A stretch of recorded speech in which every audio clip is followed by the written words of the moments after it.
So I just finished up one of my classes and we started talking about this whole concept of goodwill. What is goodwill? I know for me, from an accounting standpoint, I usually despise the conversation of goodwill because it's very complicated. So essentially what goodwill is when you go out and you purchase a company. For example, when Google purchased Skype, Google paid an exorbitant amount of money to purchase Skype. So let's put some numbers to it. So let's say Skype at the time was worth about, let's just say $100. Let's keep this simple. Skype was only worth $100.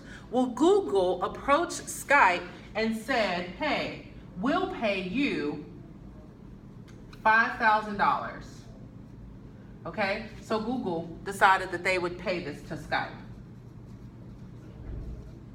Google offered Skype $5,000.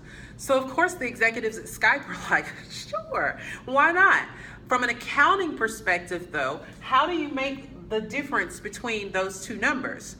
Well, what happens is we're gonna record all of the information that we have. So let's say we have a book value of $100. We paid cash of $5,000, right? Then what we're gonna have is a debit to Goodwill for the remaining. So Goodwill ends up being a plug in this feature. All right, $4,900. So the question that I'm sure is on everybody's mind is why? Why would a company like Google go and say, we'll purchase Skype for this amount? Well, it's because they saw the potential in a company like Skype. So this goodwill essentially represents the hopes, the wishes, and the aspirations that Google had for acquiring Skype. They felt like, oh, well, maybe we can turn this thing around. And if we can, this is going to be very profitable for us. And so with that, they were willing to pay an exorbitant amount of money for something that wasn't technically worth as much at the beginning. All right, and then later on, we get into the concept of what we call an impairment. So just very generally, top level, like very elementary type accounting information. When we go through this, we record this goodwill for $4,900.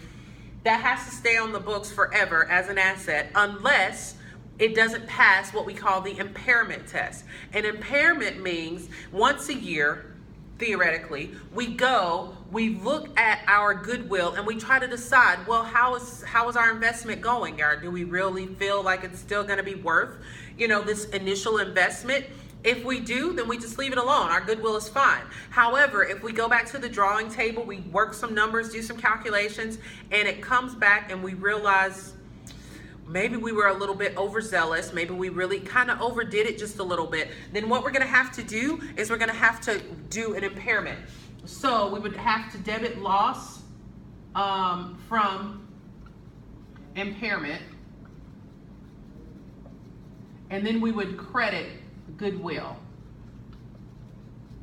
So whatever amount that we determine is going to be the amount that we're saying, yeah, it's just not going to happen for it. Our hopes, our wish, our dreams just are not going to live up to reality. Then that's what we would do from an impairment standpoint. So just remember that this is made up numbers. Google really did acquire Skype. They really did pay an absorbent amount of money. I would encourage you to go kind of look that up. It was very interesting from an accounting perspective. If I'm not mistaken, I believe that they have had to possibly do some impairment loss.